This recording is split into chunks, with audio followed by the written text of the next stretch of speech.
Ang ating baybay kultura ngayon ay tungkol sa askal. Nakasanayang tawaging askal ang mga asong Pilipino.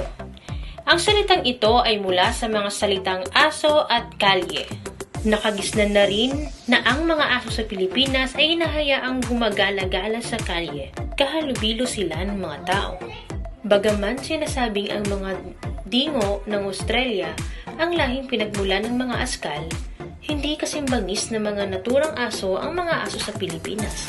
At ito ay ayon kay Elizaga noong taong 2006. Unayan, maraming pamilya Pilipino ang nag-aalaga ng askal. Gayunpaman, sa patuloy na pagbabago ng panahon, kapwa naging usapin ang paggala ng mga aso sa kalye at ang tawag sa askal ng mga asong Pilipino.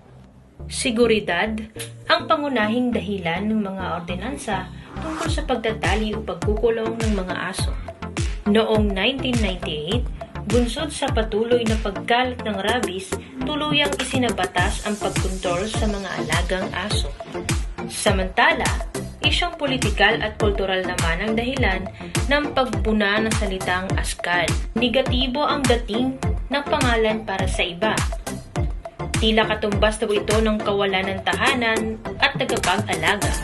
Sa kasalukuyan, aktibong pinalalaganap ng ilang advocacy group ang tawag sa aspin para sa asong Pinoy. Gayunpaman, hindi pa rin tuluyang naiwawaglit ang askal na nakasanayan na ng marami. Hindi po ito kasali. Salamat!